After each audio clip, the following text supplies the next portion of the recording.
Scott Holiday here, and welcome back to Plus 2 Wrestling. No cold open, we're jumping right into this, other than one quick aside. Last week was the best of 2025, and one of the awards is just missing. I don't know what happened, it just got lost in the recording, but my award for best return of 2025 goes to AJ Lee. It was great to see AJ Lee back in between those ropes. Now that all the goodness is out of the way, right here, right after Christmas, right before the end of the year, it is time to look at the other side of the coin. There was a lot of good stuff to talk about, but oh boy, there was a lot of bad stuff to talk about. So we are going to give away my awards for the worst of 2025. Just as a reminder, this is my list. Don't take anything personally. It's not me attacking your fandom. It's me just looking critically at the world of professional wrestling, and only the professional wrestling that I personally absorbed. I don't watch a lot of WWE, but I do on occasion. I mostly watch AEW, and I've stayed away from places like NXT. But I do watch a lot of indies. I don't have many indies mentions. I got one. There's definitely one coming up, so get excited for that. But now, without any further ado, let's give away some awards. It's time for the worst of 2025. Worst storyline. Now, every year I seem to curse someone, and who I cursed last year was The New Day.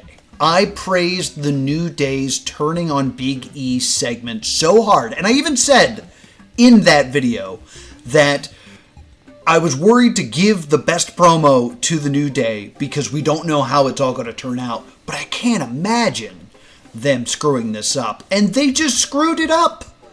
Like, we never got the New Day storyline where they are badass heels that have turned on the beloved Big E. I believe, if I'm remembering it correctly, they were cut from the debut episode of Raw, and I loved that. I was like, oh, they're going to use that to build. They're like, no one respects us now that Big E's gone. We're the New Day. We have all this lineage. And then it just went away. But that's not the worst story in the WWE now, is it? We gotta talk about John Cena's heel turn. We've waited so long for John Cena's heel turn, and we finally got it, and man, did that come, I don't know, a decade too late. It had some fun moments in it. It had its moments, like I liked some of the stuff with CM Punk. I really liked the R-Truth stuff. I didn't think we'd get a lot of R-Truth in John Cena in his final run, so the fact that we did was a lot of fun. But overall, it's just a story that doesn't make sense and is full of broken promises that The Rock was going to play a major role in the end of Cena's career. It's just disappointing.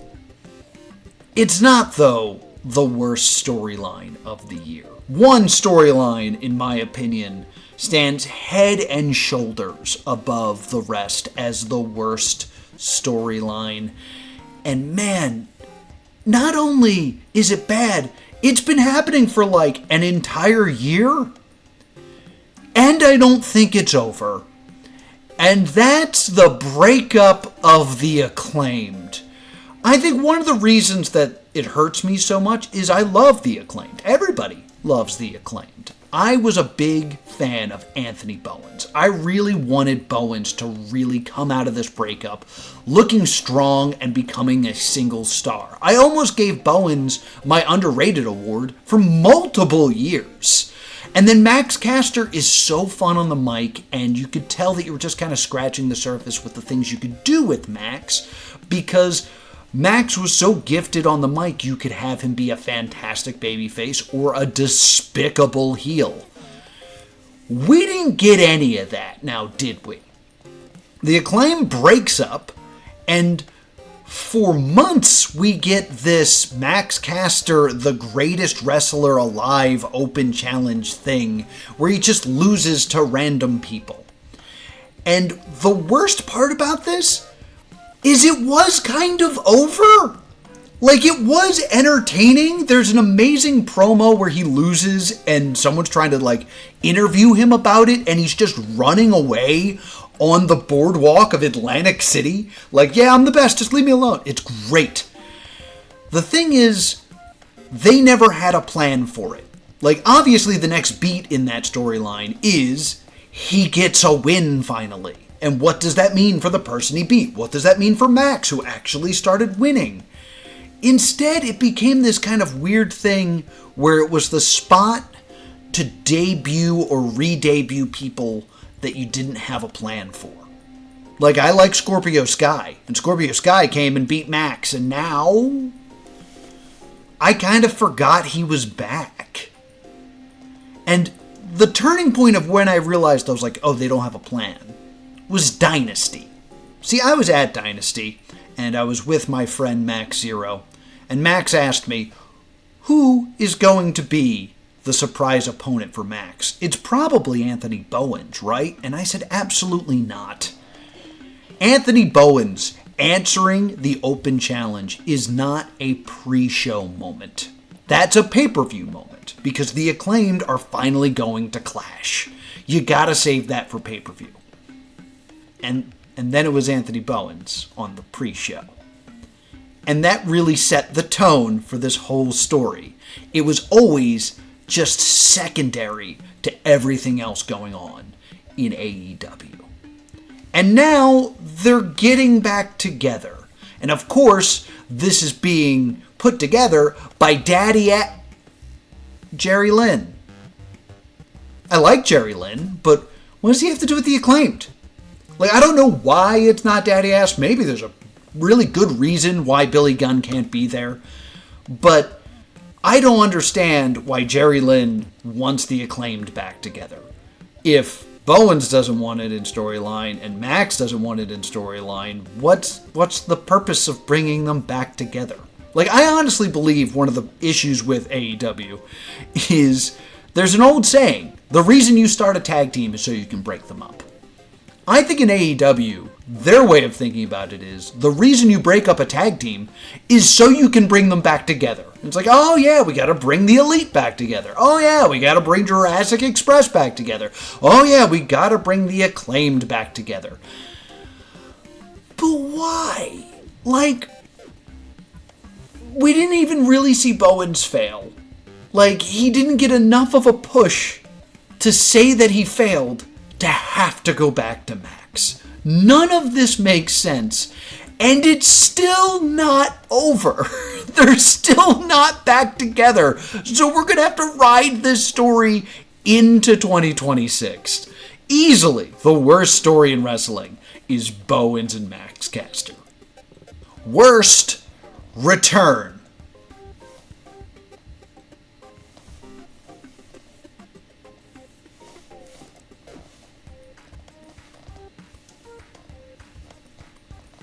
Worst finisher.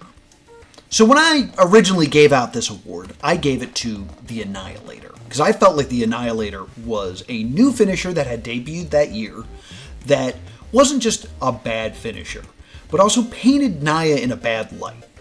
Like, the fact that instead of focusing on the fact that she is strong, they focused on the fact that she is big. And I just felt like it was unfair to Nia to give her that finisher. Last year, I gave it to Joaquin Wilde's Wild Thing, because I couldn't think of someone to give this award to, so I was looking at 2K creative videos, like creator wrestler videos, trying to see, like, hey, did anyone have a really bad finish that I didn't know about? And I discovered Joaquin Wilde's weird push-kick thing, and I was like, that's it, that's the worst finisher of the year. This year, I was kind of in the same boat. Nothing really stood out to me as a bad finisher, especially not a bad finisher that debuted this year, that was just becoming a problem this year. So I reflected for a while. What finishes did I see? What were some finishers that I saw? And I realized as I looked back at the year and the various different major matches, there was a finish that really bothered me that I saw a lot. And that's run-ins. I just feel like so often in AEW with the Death Rider storyline, you were waiting for someone to interfere before you believed any near fall. Like, you knew that you were going to see Claudio and Yuta and Pac, and it was going to be mayhem before you ever dreamed of seeing a finish. And it involved just like sitting there waiting for that to happen before you could believe anything. Like, as someone who went to Dynasty, I'm not trying to brag. It's just kind of important to all the things that I'm saying. I'm sorry I keep bringing it up. But when I was at Dynasty, when it was Swerve versus Mox, it was already well past midnight when it started. And that first chunk of match was a lot of like, all right, it's late though. So if we could, like, I know Hangman's coming out eventually. If we could get to that so I could like believe, that would be great. And there's a lot of run-ins over in the WWE as well. I mean, the finish to WrestleMania was basically a run-in finish. I'm just so tired of it. It worked in the Attitude Era, and you know what? As someone who went through the Attitude Era, I've seen it. I've seen the multiple chaos run-in finish enough. And its resurgence here in 2025 has worn out its welcome, so I hope not to see it in 2026. My award for worst finisher is using run-ins. Worst promo. Worst promo, I had some contenders for this one. Of course, John Cena's pipe bomb was kind of lame. I thought maybe that would be a good one. One that really jumped to mind is that really weird promo between Charlotte and Tiffany Stratton. Remember that one? Remember that weird promo they had right before WrestleMania where they seemed to kind of shoot on each other and it was just awkward and weird? It was pretty bad, but ultimately it made me more interested in a Charlotte match, which is hard to do. So I don't really want to punish that one because I was actually looking forward to the match with Tiffany Stratton after seeing that train wreck. No, there's only one promo that I think really shows a terrible promo that is worthy of the award of worst of the year. You have to go all the way back to the beginning of 2025, and that is the promo between MJF and Jeff Jarrett. Oh my God. I need you to understand. I am a Jeff Jarrett mark. Yeah, there are dozens of us. I actually really enjoy Jeff Jarrett. I think he's great in the ring. I find him very entertaining.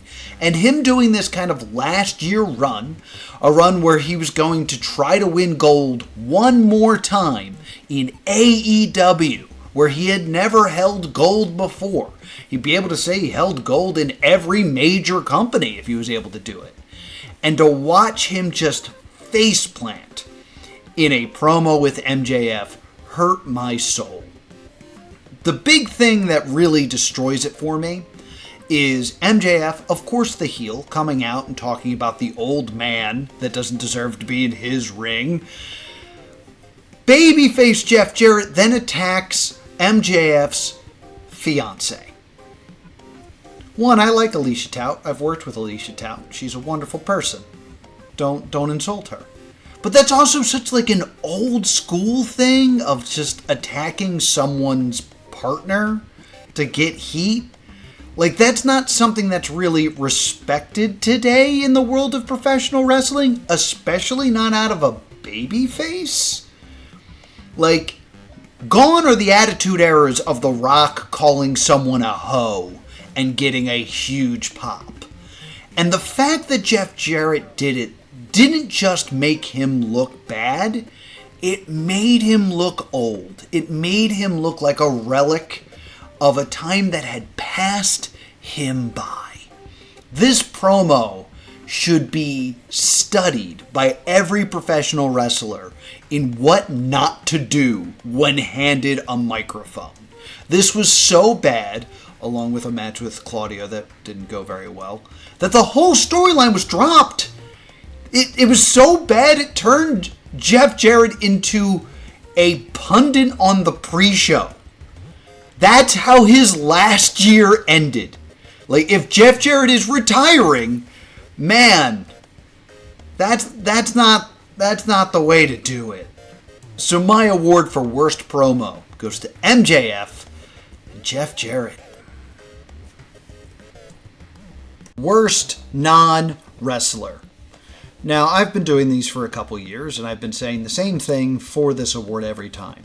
I am a non-wrestler. It feels weird for me to pick on someone who's in the same field as me and say that I'm better and that you're bad. That doesn't seem right for me, Scott Holiday, to do. This is wrong. Aw, I feel bad I had to give this to Booker T because I don't like the way he announces. Meh, meh, meh, meh, meh, meh, meh. Not this year. This year I knew exactly who this was going to. The award for worst non-wrestler goes to Travis Scott, because of course it does. Like, people were comparing the Cena heel turn to Hogan at Bash at the Beach. Imagine if the New World Order formed and it was Hogan, Hall, Nash, and Busta Rhymes for some reason. Not just Travis Scott is there. And what did Travis Scott do? He actually just wailed on Cody in the ear and, like, hurt him because he wanted to get blood on his hands, but he's a non-trained individual and didn't know what the hell he was doing. And then he shows up at WrestleMania to interfere by doing the slowest walk to the ring since The Undertaker. Just no urgency, just like, look, here I am. I have a title for some reason. We have to make sure that my name is displayed under me as I stroll to the ring because John Cena, the best of all time, needs help from a random dude to beat Cody Rhodes at WrestleMania. Like, not only was he abysmal and the worst part of this whole heel storyline, he will forever be cemented as part of the finish to WrestleMania. Like, this is good news for Papa Shango. Because the biggest mistake and worst run-in in the history of WrestleMania main events was Papa Shango when Hulk Hogan fought Psycho Sid. I almost said Sid Vicious, but he was Psycho Sid then. This has no redeeming value and didn't make WrestleMania feel like special or star-studded. It was just a colossal waste of time that WWE basically had to admit. They basically said, like, yeah, the experiment with Travis Scott is over. He has no business ever setting foot in a wrestling ring. He is easily the worst non-wrestler of 2025. Most overrated. I feel bad about this one, I will admit, because this is someone that I do really like. But I feel like he is someone that I'm constantly told is great, rather than seeing him be great. And that's Jack Perry. I don't understand what they're doing with Jack Perry. This might be some recency bias because I'm upset about a lot of things. But Jack Perry, when he was the scapegoat, I really liked his character. He won Anarchy in the Arena in 2024. He beat Bryan Danielson. Things seemed to really be on the up and up for Jack Perry. And then he won the TNT title. And then he lost the TNT title by, like, accepting defeat. Like, he got on his knees. He was like, do it. And then he lost. And then he just disappeared. I was like, well, to me, that doesn't make Jack Perry special. That makes Jack Perry weird. And I don't miss him and want to see him. I want an explanation that you're just denying me. And then he finally returned because he was the one that revived Luchasaurus, except he wasn't. That was totally Nick Wayne. We already did this storyline. They showed the same package and just edited in Jack Perry, and it wasn't related to anything that happened before with that package. Like, it just made no sense. And then Jurassic Express came back, and I like Jurassic Express. I really like the extinction move that they do, the countdown to extinction. I think it's a great finish. I think they're a great tag team. But you establish them as a tag team. They have this feud with the Young Bucks and help bring the Young Bucks back together with Kenny. I don't know why Jack Perry suddenly doesn't like the Young Bucks. That wasn't really ever explained, but alright, he's babyface now. Alright, great. But we've now established this new tag team of Jurassic Express. And then Darby Allin gets hurt, and we throw Jack Perry in the Continental Classic. He hadn't had a singles match. Like, what puts him in line to be part of the Continental Classic? Like, wouldn't it have made more sense to replace Darby with Gabe Kidd, the one who injured him?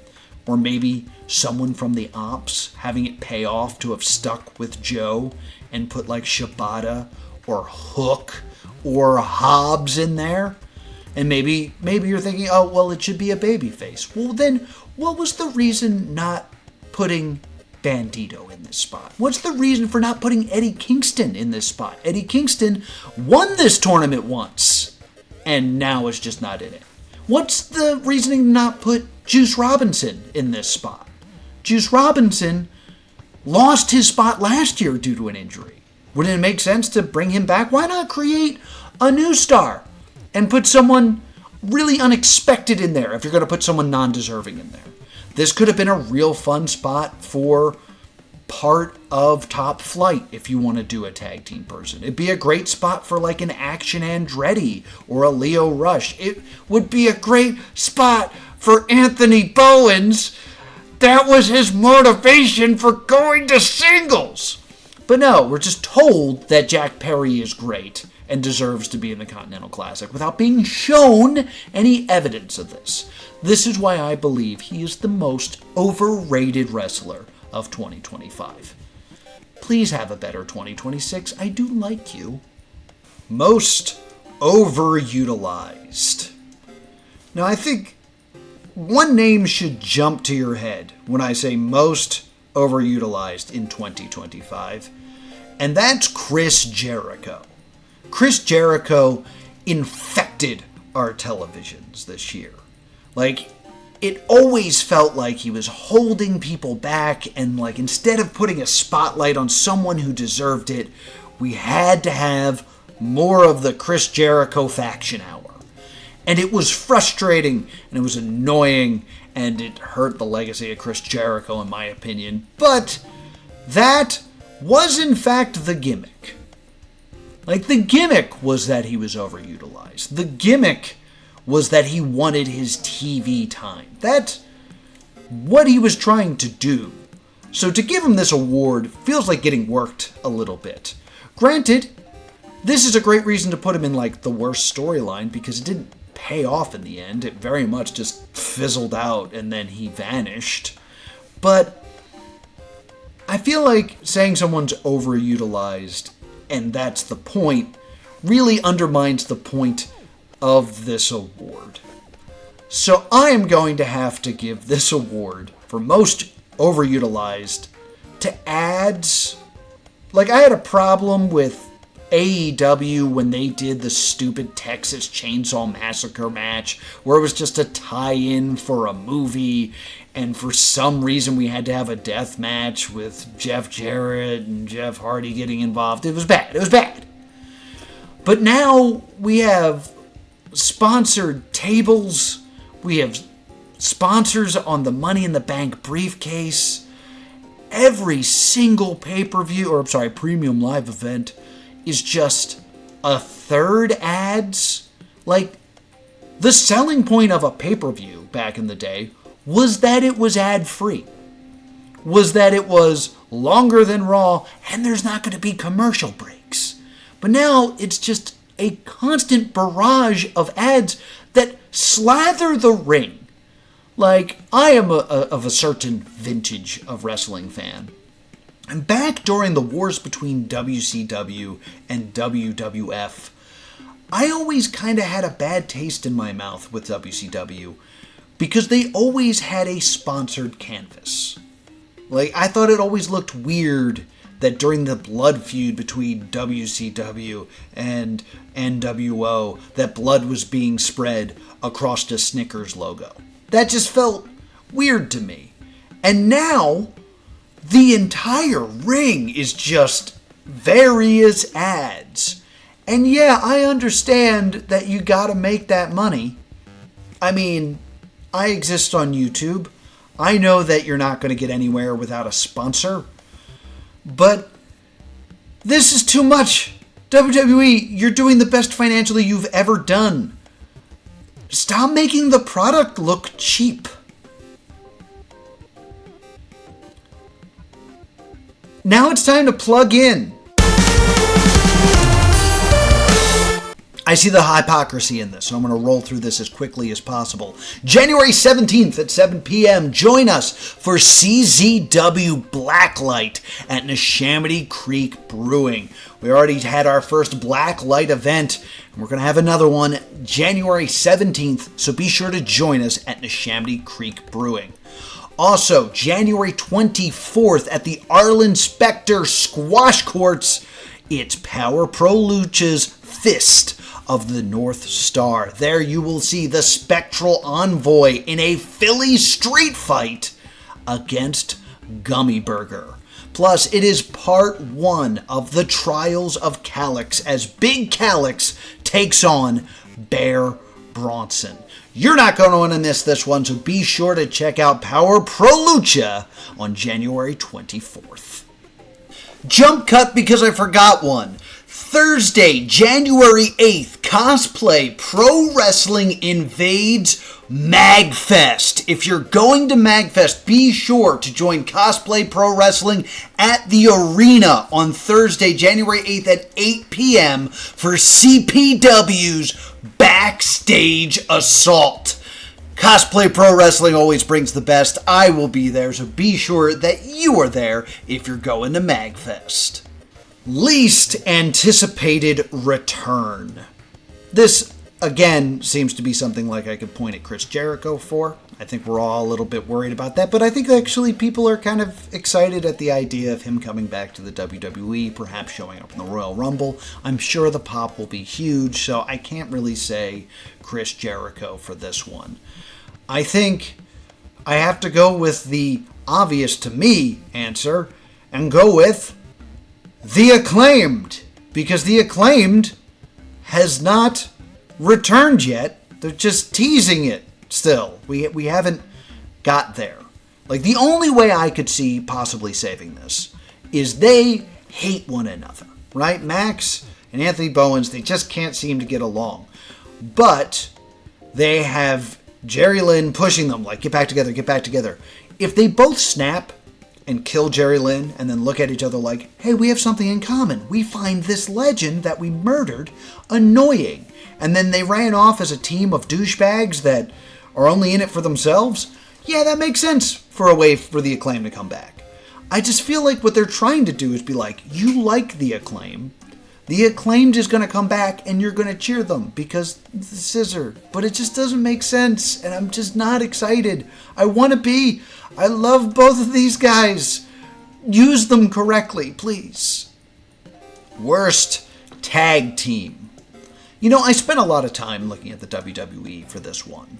Just because, I said in my best of video, they're not really valuing tag teams. Like, I really feel like they could be using more to build their tag team division because they have all the tools. Like, it's not been a good year for tag team wrestling in the WWE. Does that mean Fraxium is the worst team? No, they just haven't been used right. Like, I was expecting really, really big things out of the Wyatt Six this year. And just, they had a haunted house. And just, there's nothing really substantial there. There's just nothing really to dig your nails into.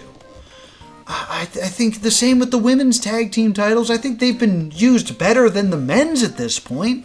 And, like, I have nothing really bad to say about, like, Alexa Bliss and Charlotte. I think they're fun as a team.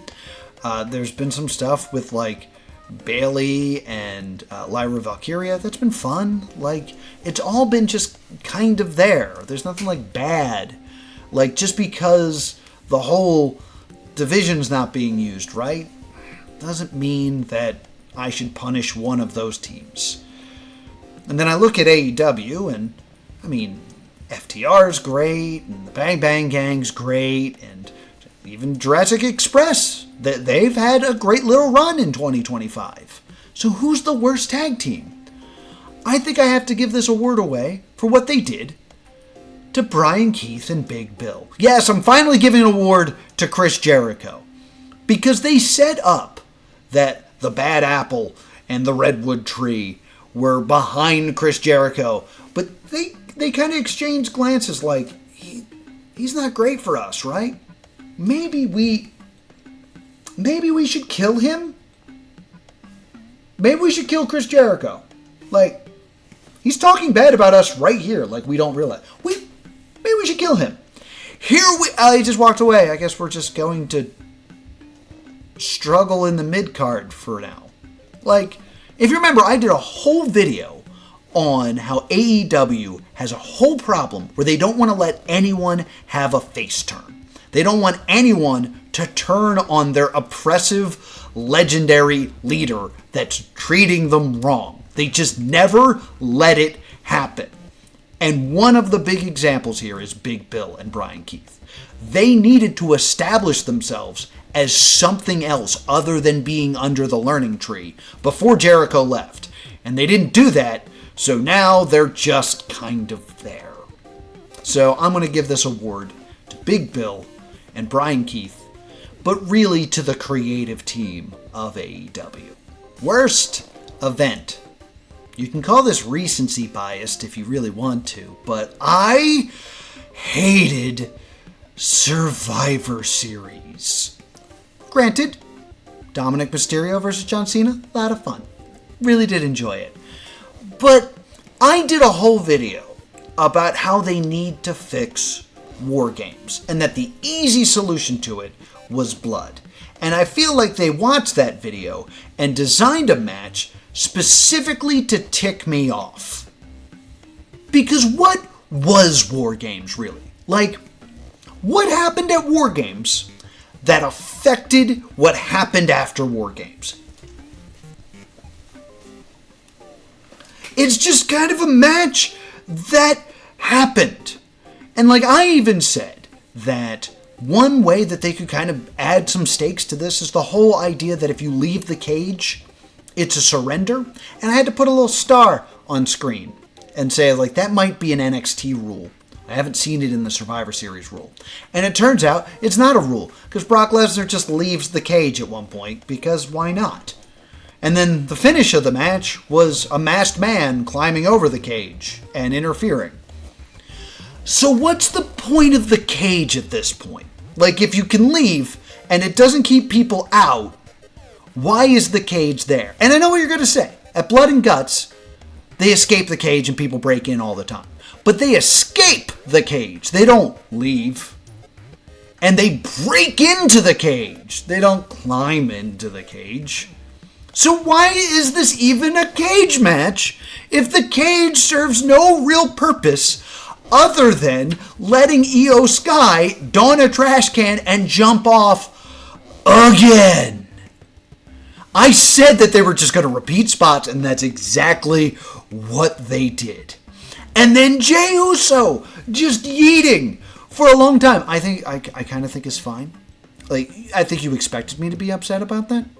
But you could tell a nice story about how, like, you're entering a really dangerous match and you were too consumed with the people and doing your little dance that you let people get hurt.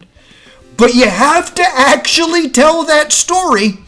And really all that the WWE has done is tease that maybe they'll consider that story. Because Jay is realizing that he's not where he wants to be and he's getting back with Jimmy, and maybe he's seeing that there's a problem, but maybe not. Who knows? We don't.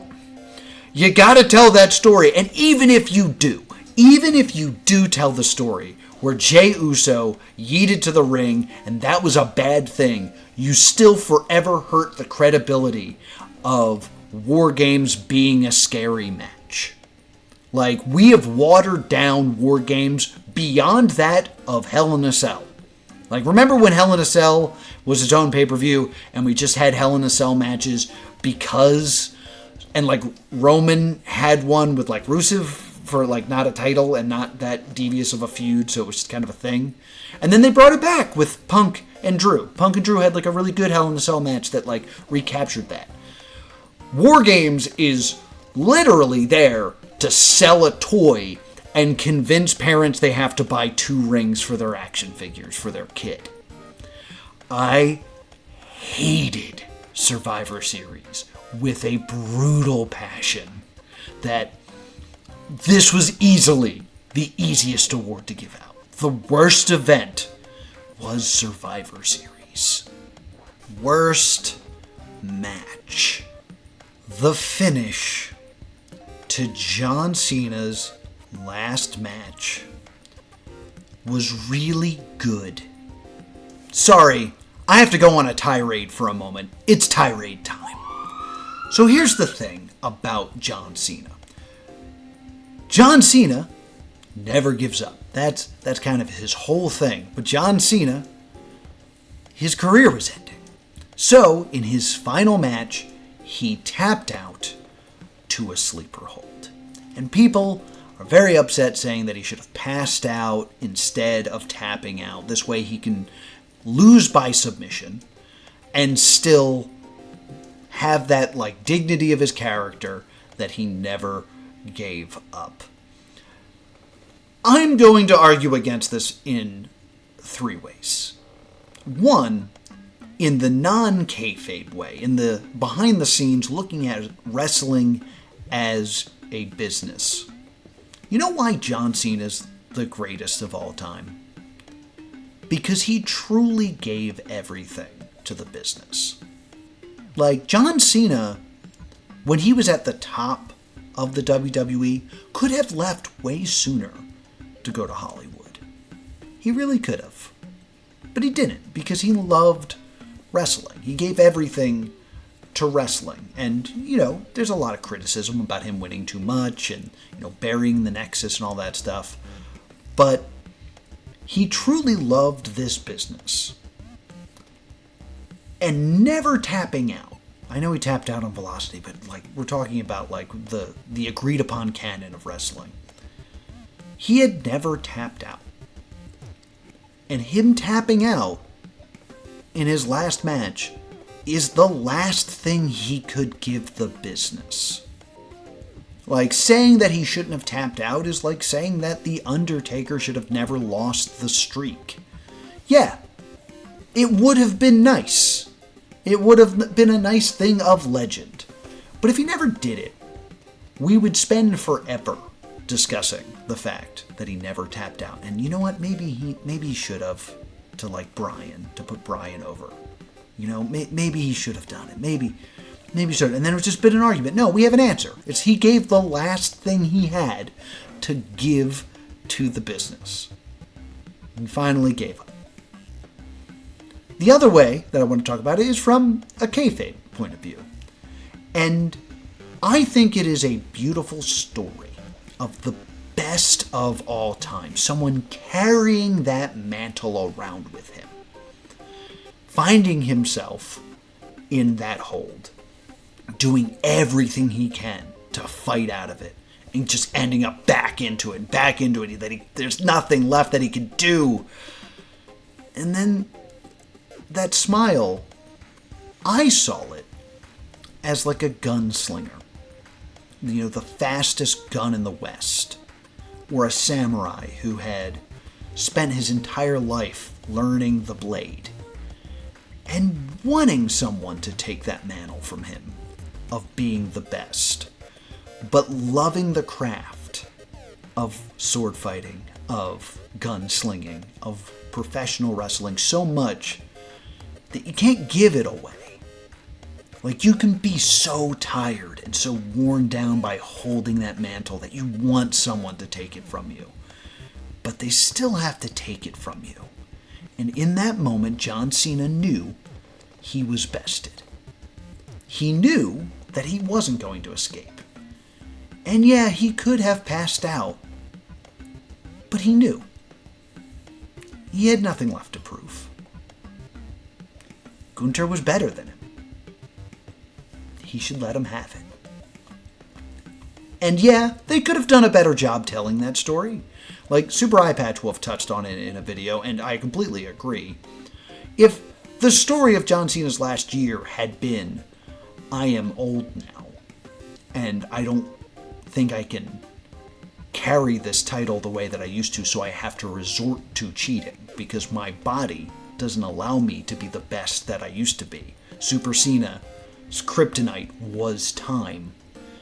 And then his journey of realizing the fact that I'm cheating means that I'm not the best.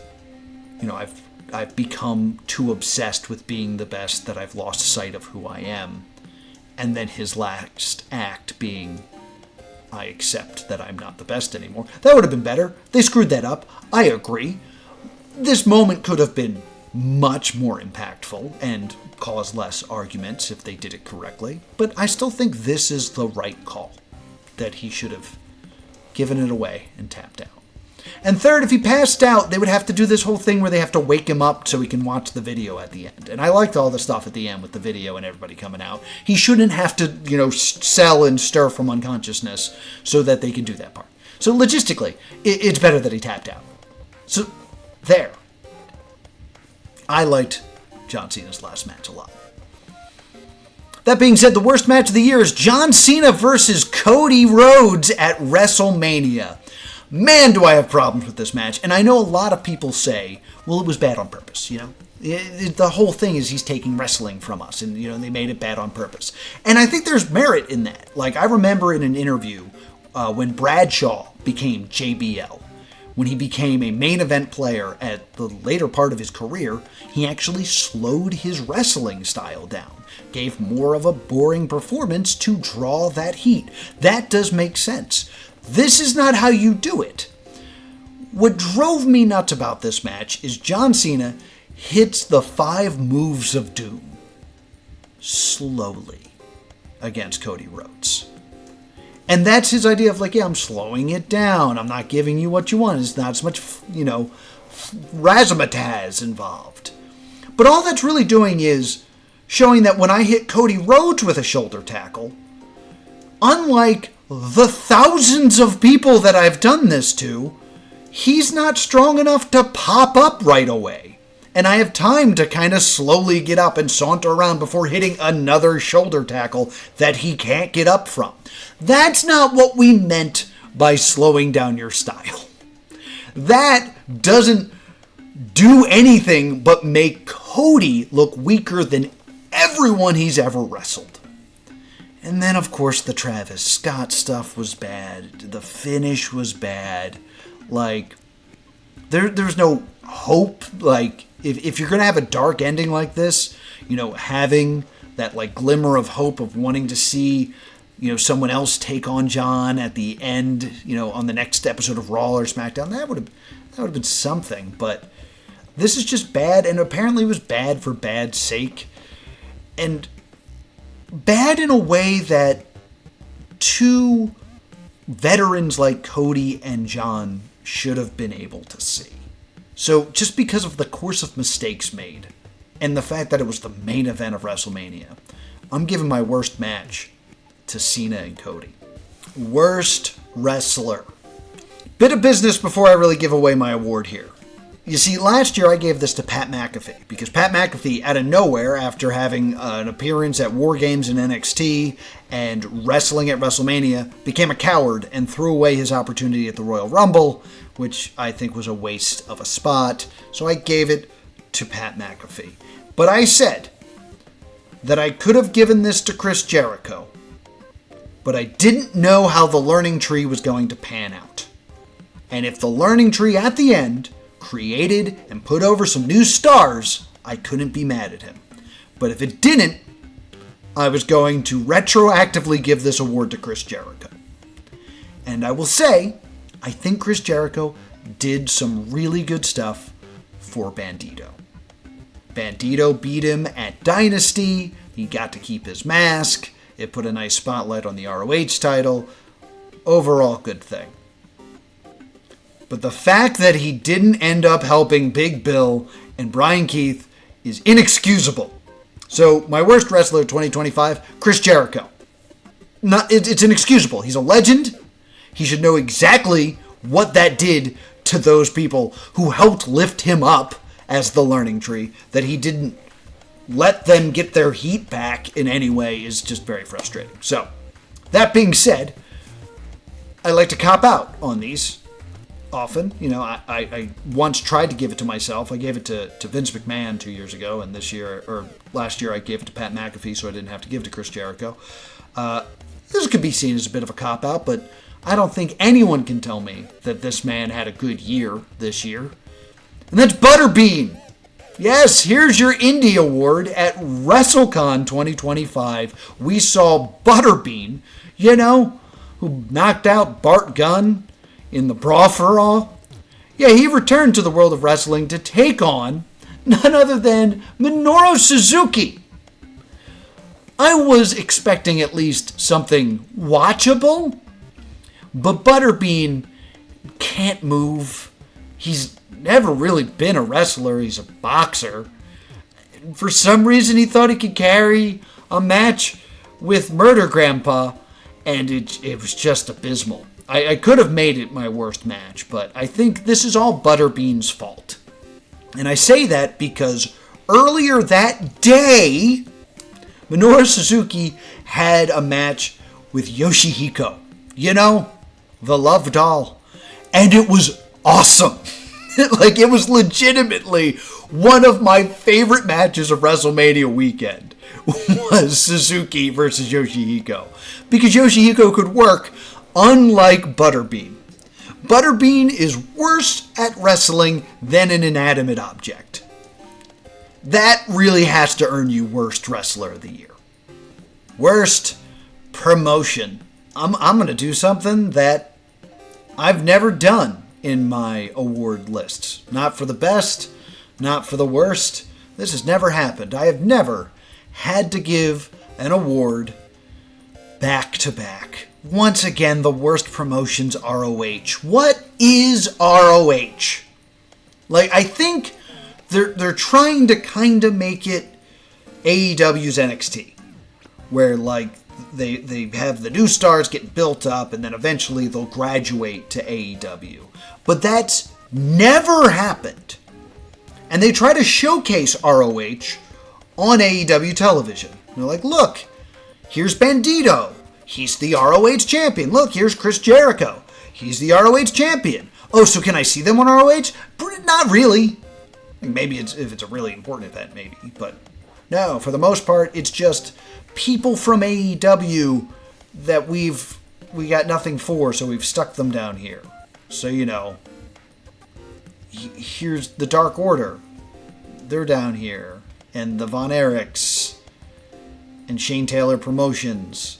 Like, these are all great, but they're just not doing anything down there.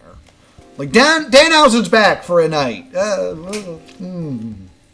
Like, ROH seems to exist so Tony Khan can be like, well, I gave these people I contracted something to do.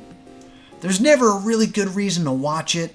And they were going to have a huge event in Atlantic City that they just canceled because they couldn't sell tickets.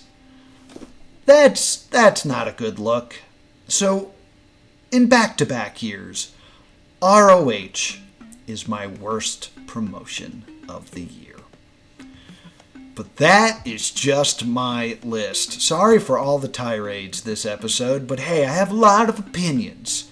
But all you've heard is my opinions. If you have your opinions on what you think was the worst, be sure to leave it down there in the comments below. If you're excited to see the Acclaimed come back, I'll be very surprised. So you can leave that in the comments as well.